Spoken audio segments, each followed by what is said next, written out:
Assalamu alaikum wa rahmatullah à tous mes frères et sœurs. Donc aujourd'hui on se retrouve pour une nouvelle vidéo, pour une vidéo très importante. Donc on va parler de pourquoi je n'arrive pas à faire la prière. Donc peut-être que si vous regardez cette vidéo, c'est parce que vous n'arrivez pas à faire la prière. Donc je tiens à préciser que si sur cette vidéo j'ai un peu du mal à parler ou que je me brouille, etc., c'est parce que sans doute je vais peut-être me faire attaquer par les armées de Tajal, les armées invisibles. Donc voilà. Donc alors, pourquoi, par exemple, si là vous vous posez la question, déjà c'est bien. Déjà, alors, on va parler de elle sert à quoi la prière? Elle sert à quoi la prière et pourquoi vous n'arrivez pas à faire la prière? Moi, j'ai une réponse pourquoi. Voilà. Donc, alors, déjà, la prière, elle sert à quoi? Vous savez, Dieu, il avait dit dans le Coran, je vais le dire à peu près parce que moi, vous savez, je ne sais pas vraiment lire l'arabe, mais je vous dis après la description en français. Il a dit euh, vos 5 prières par jour sont là pour que vous ne faites pas de péché, pour que vous n'allez pas à droite, à gauche. Mais le dhikr d'Allah, le rappel de Dieu, ça veut dire, vous voyez les personnes avec le chapelet. Le chapelet, c'est le... Oui, faire le dhikr d'Allah, c'est dire Allah, Allah, la ilaha illallah. Et mieux. C'est pour ça les anges, bon après ça, il n'a pas vraiment dit, mais vous voyez, c'est pour ça que les anges, ils font que le dhikr d'Allah. Dans l'au-delà, il n'y a pas la prière.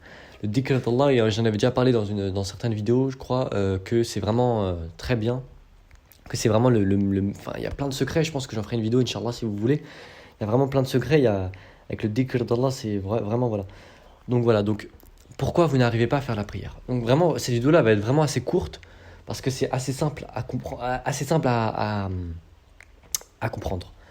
Donc, alors, j'en avais déjà parlé dans certaines vidéos, peut-être que vous avez regardé mes anciennes vidéos, mais vous savez, dans notre corps, ça c'est des secrets cachés que l'antéchrist ne veut pas qu'on dévoile, que Iblis et les shéatines ne veulent pas qu'on dévoile. Quand je dis qu'on dévoile, c'est des secrets en fait qui sont, comment dire, vous voyez quand quelque chose ne veut pas être dit, elle est cachée. Voilà, donc, vous savez, dans notre corps, on n'est pas seul. Allah subhanahu wa ta'ala, il nous a créés, et vous savez, le corps, il est rempli de secrets. Voilà, donc spirituellement, on n'est pas seul. Je parle pas du corps physique, vous voyez, je parle du corps vraiment spirituel, c'est intérieurement, spirituellement. Même quand je parle du cœur, etc. Vous savez, quand Dieu dit regarde le cœur, c'est pas notre cœur physique, c'est le cœur spirituel, etc. Alors, dans notre corps, on n'est pas tout seul. Donc, qu'est-ce qu'il y a dans notre corps? Même moi, il y a des choses que je sais pas. Il y a même d'autres secrets et que voilà, je vous dévoile que ce qui a été dévoilé. Voilà. Et tout ce que je vous dis, ça a été dévoilé par les saints, même par le prophète, etc. Mais ça a été caché. Vous voyez, par les gens durs, les fanatiques, etc. Comme je l'avais dit dans certaines vidéos, il y a plus de 100 000 hadiths qui ont été supprimés, qui parlent d'amour, etc. Et vous ne pensez pas que le prophète Mohammed sallallahu alayhi wa sallam, il a dit que ça, comme que les hadiths que vous voyez, il n'y en a pas beaucoup, etc. Non, ne pensez pas qu'il a dit tout ça. Ils ont supprimé tous les hadiths où il parle d'amour et ils ont mis que les hadiths où il parle de dureté. Ça, dû aussi au shayatin, parce que aussi on se rapproche dû au shayatin et dû aussi à l'antéchrist, parce qu'on se rapproche de plus en plus de la venue de El-Dajjal. Et n'hésitez pas à regarder les deux vidéos que j'avais fait sur El Mahdi, la venue du El Mahdi, c'est très important. Voilà. Donc du coup, alors, on va revenir au sujet. Donc voilà. Donc qu'est-ce qu'il y a dans notre corps? Alors, dans notre corps, il y a notre âme, et il y a notre nefs. Les gens, ils pensent beaucoup. Quand on parle du nefs, ils pensent que c'est lié à l'âme. Le nefs, c'est l'ego, c'est moi l'âme. Non. Le nefs, c'est l'ego. L'ego, c'est tout le monde a un ego. L'ego, c'est un être à part de l'âme. Voilà. Et vous voyez des fois dans votre tête quand vous entendez des voix, c'est dû à ça, dû à ce qu'il y a dans votre monde, et bah vous l'entendez en fait. Et bah vous croyez que vous vous parlez à vous-même, mais pas du tout. Lui, par exemple, il va vous dire fais ça, et l'ange, Ilham, il va vous dire non, fais pas ça, fais pas ça. Voilà, donc on a l'ego, on a un ange qui dit les bonnes inspirations, on a le West, le Karen qui dit les mauvaises inspirations. Et on a encore d'autres créatures qui nous accompagnent, mais que on ne sait pas. Et voilà, tout ça, on le saura dans l'au-delà, et on le saura quand le Mahdi va sortir. Voilà. On a des accompagnants, voilà. On a aussi les deux anges à côté de nous qui notent. Les deux anges, hein. N'oubliez pas, on a aussi les deux anges, mais ceux-là, ils sont à l'extérieur.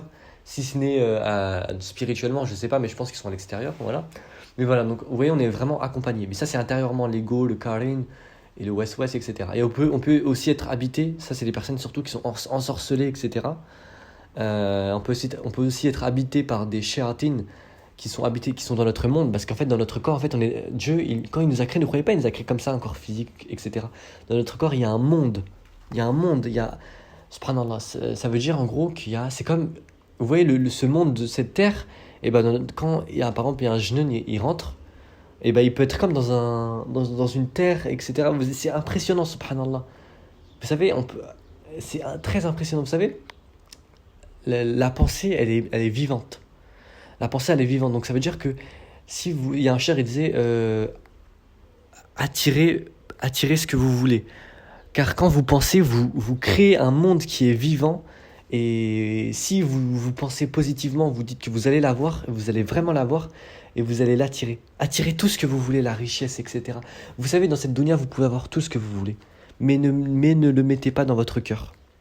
Voilà, donc ça, c'était pas prévu que je le dise. Mais voilà, donc du coup, alors, voilà, donc, dans notre corps, voilà, donc, du coup, on a tout ça. Donc, comment c'est arrivé le Karin et l'ange? Quand Dieu il a mis un ange dans notre cœur, il est au niveau du cœur droit, il fait les bonnes inspirations. Quand Iblis il a vu ça, il a dit bah moi je vais mettre un genou il va mettre le contraire quoi, enfin, qui dit le West-West. Voilà. Donc du coup voilà, donc eux ils nous disent les bonnes inspirations, mais quand on est loin de Dieu, on n'entend pas bien les bonnes inspirations. Il faut pour entendre, parce qu'en fait il y a aussi vraiment là, il y a plein de choses qui me viennent d'un coup, vous voyez, donc c'est pour ça que je dois le dire. Vous savez, Dieu, à chaque serviteur, il envoie 70 000 inspirations qui passent par l'ange. Subhanallah, vous imaginez?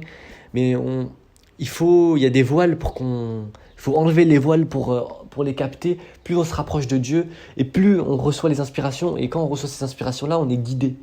Dieu nous envoie 70 000 inspirations pour nous guider. Mais des fois, même si nous, on les entend pas, comment dire, des fois, vous voyez, on se met à une place et Dieu il nous envoie une inspiration, il nous change de place, il nous met à une autre place. Et peut-être si tu te mets, enfin, voilà, vous voyez, c'est à peu près comme ça, à peu près. Et quand on se rapproche de plus en plus de Dieu, on perçoit ses inspirations, subhanallah. Vous imaginez 70 000 informations, 70 000 inspirations, des inspirations divines, parce que Ilham, il nous dit les inspirations divines. Et plus tu es connecté à Dieu, tu reçois des inspirations divines, et moins tu es connecté à Dieu, et plus tu perçois les inspirations sataniques, le West-West. Voilà. Et voilà, donc c'est dû à quoi que vous n'arrivez pas. Donc là, on va vraiment passer au vif du sujet. C'est dû à quoi que vous n'arrivez pas à faire la prière. C'est très simple. On a comme je vous l'ai dit, l'ego. L'ego, c'est le pire. Vous savez, le prophète Mohammed sallam, je ne sais pas si je l'ai dit là en début de vidéo, j'ai oublié, mais lui, il avait son ego et son Karin convertis. C'est pour ça que lui, il disait des bonnes choses, etc. Et c'était, comment dire, oui, il n'était pas comme certaines personnes que vous voyez, etc. Et il ne prenait pas, vous voyez, les célébrités, etc. Les célébrités, c'est que par leur ego qui sont. Vous voyez, lui, il ne cherchait pas à être célèbre, etc. Lui, il cherchait que pour la satisfaction, il faisait que tout pour la satisfaction de Dieu, etc. Voilà, donc nous, on a notre ego et notre Karen qui ne sont pas convertis. Et ceux-là, si nous ne les contrôlons pas, ils vont nous égarer. Alors l'ego, lui, l'ego, c'est celui qui est, comme je vous l'ai dit, c'est le pire si vous n'avez pas le contrôle sur votre ego. Comment avoir le contrôle sur son ego? Déjà, il faut revenir à Dieu, car lui, le nefs, il déteste... vous savez, le nefs, il est vraiment vivant. C'est pas le nefs, comme je vous l'ai dit, dans la tête ou dans l'âme. Non, il est à part de l'âme.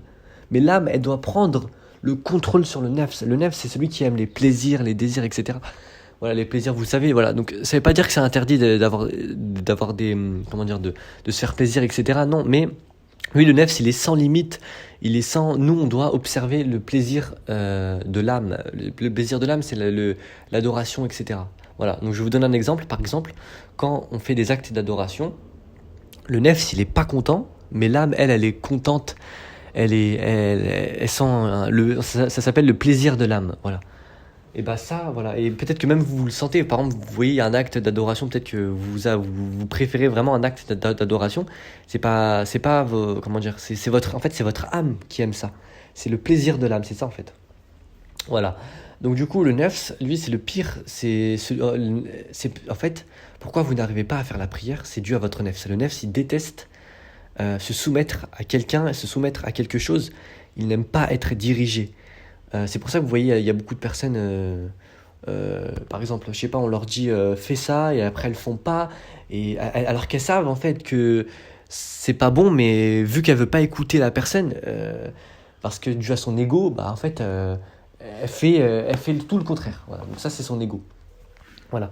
Et quand on n'est pas avec Allah subhanahu wa ta'ala, l'ego, il prend le contrôle, le Karin, il prend le contrôle et les personnes, elles ne parlent plus avec leur âme et tout ce qui sort de leur bouche, 90%, c'est leur ego, leur nefs, et ils vont dire que n'importe quoi, des insultes, etc.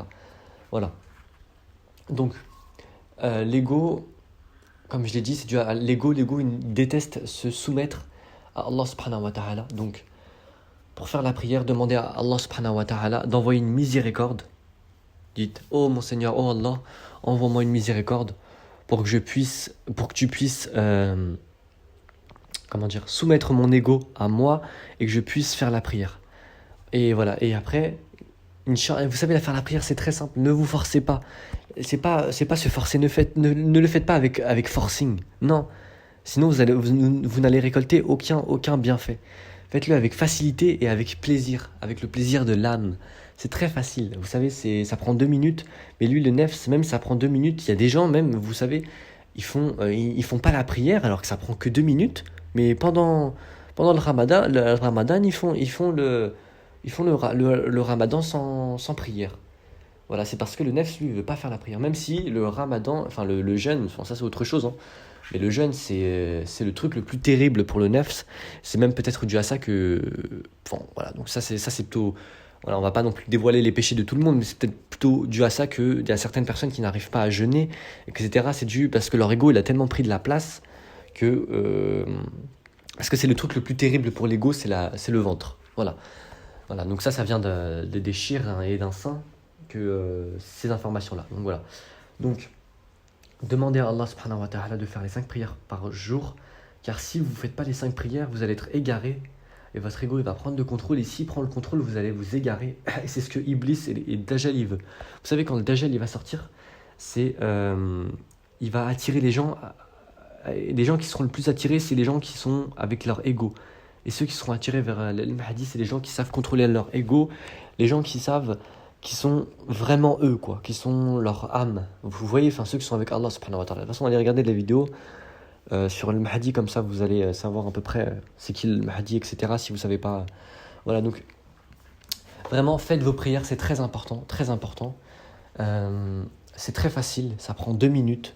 Faites-le au dos. Au début, ça va être dur parce que l'ego, si votre ego il a de la force au début, cette force-là, vous allez la sentir. Mais il faut vraiment que vous le soumettez à vos pieds. Comme je le dis, c'est à vous d'être au volant de votre voiture et c'est pas à votre ego d'être au volant. Vous savez, au volant de la voiture, il y a qui? Il y a vous qui est au volant de la voiture. Il y a le Ilham, l'ange qui dit les bonnes inspirations, qui est au côté passager. Et derrière, il y a les 2 autres attachés là, l'ego et le Karin. Et eux, vous les chevauchez. C'est à vous de les chevaucher et c'est pas à eux de vous chevaucher. Car ceux qui se font chevaucher par leur ego, ce sont des ânes. Voilà, c'est pas une insulte ou c'est pas, mais c'est vraiment vrai. Voilà, ne soyez pas des ânes et soyez honorés, car nous sommes les créatures les plus honorées. Voilà, donc j'ai peut-être oublié peut-être certaines choses, mais voilà, j'ai vraiment envie de faire une vidéo assez courte. Donc revenez à votre Seigneur. Assalamu alaikum wa rahmatullahi wa barakatuh.